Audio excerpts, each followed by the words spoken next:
உங்கள் இல்லங்களில் வந்து உங்கள் உள்ளங்களை உயிர்ப்பிப்பது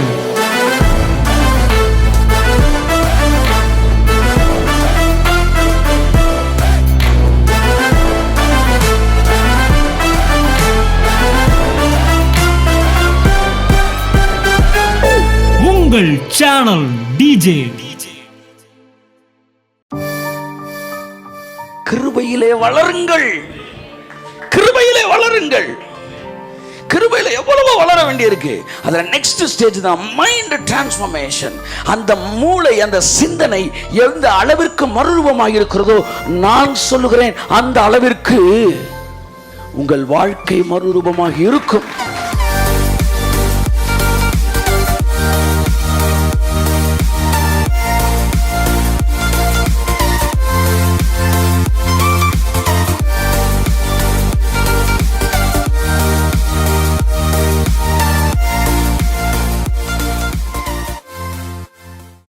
கிறிஸ்து இயேசுவில் இருந்த சிந்தை உனக்குள் இருக்கட்டும். இந்த வார்த்தை உங்க வாயிலிருந்து வராது. அதான் மேட்ரு. சாக பழைக்க கிடக்குறான்னா ஜெபம் அப்படியே மாறுது. நம்முடைய சித்தத்துக்கு ஒப்பு கொடுக்குறோம்ட்டான்.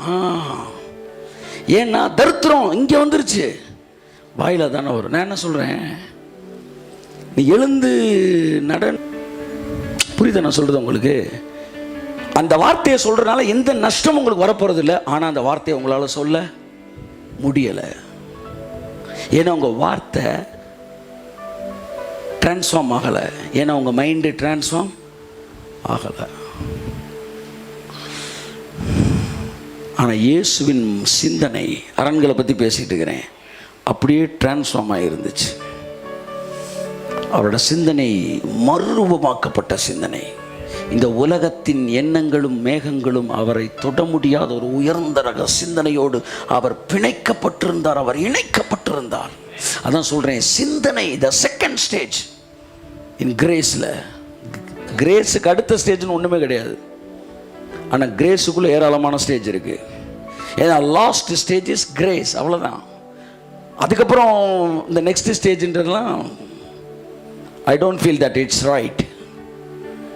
திரும்ப நீங்கள் இந்த கிரேஸ் எங்கே கொண்டு போகுதுன்னா உங்களை திரும்ப ஜெனிசிஸுக்கு தான் கொண்டு போகுது, லவ் ஆஃப் காடுக்கு. கை தட்டுங்க ஒருத்தவருக்கு. It is not the next stage, it is the first stage. கையை தட்டு. we are going back to the first stage. The final punch is the crucifixion.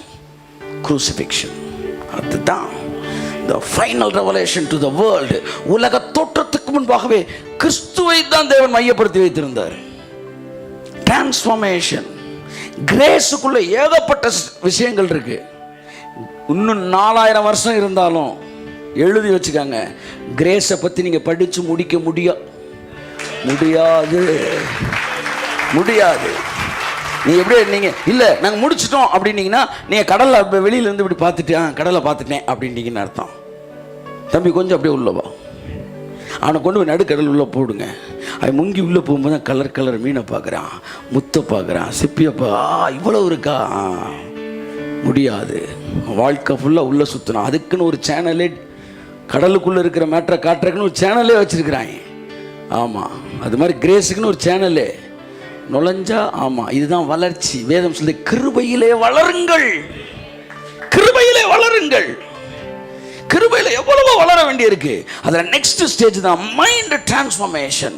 அந்த மூளை, அந்த சிந்தனை எந்த அளவிற்கு மறுரூபமாக இருக்கிறதோ, நான் சொல்லுகிறேன் அந்த அளவிற்கு உங்கள் வாழ்க்கை மறுரூபமாக இருக்கும்.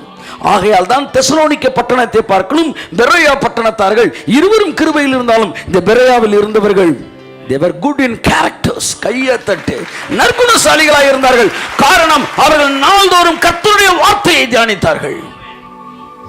கிருபையில் இருக்க சார், அரசரடியில் இருக்க சார், ஆரப்பாளையத்தில் இருக்க சார், ஆலமரத்தில் கொய்யாப்பழம் ஒத்துக்கிட்டு இருக்கோம் சார். என்ன கிருபையில் இருக்கிற? எதுல இருக்கிறோம்? வளர்ச்சி இல்லாத வாழ்க்கை என்ன வாழ்க்கை? தேவன் படைத்த எல்லாம் வளருகிறது. அது தலை முடியா இருந்தாலும் சரி, கை விரல் நகமா இருந்தாலும் சரி. வளர்ச்சி இல்லாத வாழ்க்கை தேக்கத்தின் வாழ்க்கை, வளர்ச்சி இல்லாத வாழ்க்கை பின்மாற்றத்தின் வாழ்க்கை. நேற்று பயந்த விஷயத்துக்கு இன்றைக்கு நான் பயந்து கொண்டிருந்தேன் என்றால் நான் வளரவில்லை, நான் பின்மாறி இருக்கிறேன், தேங்கி இருக்கிறேன் என்று அர்த்தம். நேற்று பயந்தது உண்மைதான், ஆனா இன்னைக்கு நான் பயப்படல. கையெழுத்து. அதான் வளர்ச்சி, அதுதான் பெருக்கம், அதுதான் உயர்வு. நாளுக்கு நாள் இந்த உயர்வும் வளர்ச்சியும் பெருக்கமும் எதனால் வருகிறது? எங்கள் மனது மறுரூபமாகிறதுனாலே, மனது புதிதாகிறதுனாலே. மறுரூபமாகுங்கள். மறுரூபம் என்ன தெரியுமா? மறுரூபம் என்ன தெரியுமா? தேவனுடைய சாயலாய் மாறுவது. நம்ம எதற்காக தேவன் அழைத்திருக்கிறாராம் சொல்லுங்க? தம்முடைய குமாரனுடைய சாயலுக்கு ஒப்பாய் மாற்றுவதற்கு தேவன் நம்மை முன்குறித்தார். தேவன் உன்னையும் என்னையும் முன்குறித்ததற்கு காரணம், நாங்கள் கிருபையில் இருக்கோங்க. ஆமாம், நாங்கள் அந்த சர்ச்சுக்கு போகிறோங்க அப்படின்னு சொல்லிட்டு திரும்ப அந்த பழைய சைக்கிள் எடுத்து பஞ்சர் பார்த்துட்டு போகிற ஒரு இடத்துல இருப்பதற்கல்ல. இவங்கெல்லாம் யாருன்னா யாருன்னு தெரியல. ஒரு டெஃபினிஷன் கொடுக்கலான்னு பார்த்தா ஒன்றும் கிடைக்க மாட்டேங்குது. என்ன வாழ்க்கையில் மாற்றம் இல்லாவிட்டால் எங்கே இருக்கிறது அரண்? இயேசுவின் நாமத்தில் மாலை நேரத்தில் நொறுக்கப்படுவதாக என்று நான் கட்டளை கொடுக்கிறேன். ஆமென். எந்த எண்ணத்தை கிறிஸ்து இயேசுவுக்குள் கீழ்ப்படிய சிறைப்படுத்துகிறோம். ஆமென், ஆமென். வளர்ச்சி எல்லாம் சொல்லுங்க. ஆமா, பெருக்கம் சொல்லுங்க, உயர்வு, மேன்மை வாழ்க்கைக்குள்ள இருக்க வேண்டும். முடி கூட அவர் படைச்சா வளரும், நகம் கூட அவர் படைச்சது வளருது. அவர் படைத்த எல்லாம் வளரக்கூடியது. விதையா இருந்தாலும் சரி, செடியா இருந்தாலும் சரி. இந்த வைராக்கியம் உங்களை பற்றி பிடிப்பதாக இயேசுவின் நாமத்தில்.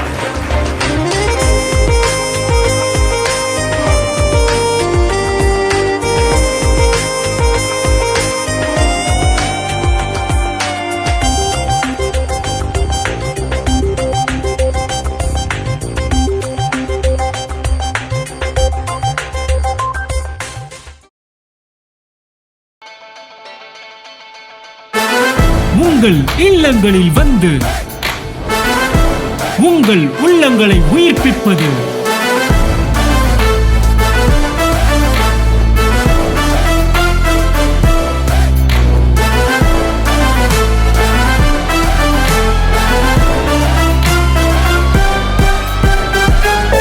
உங்கள் சேனல் டிஜே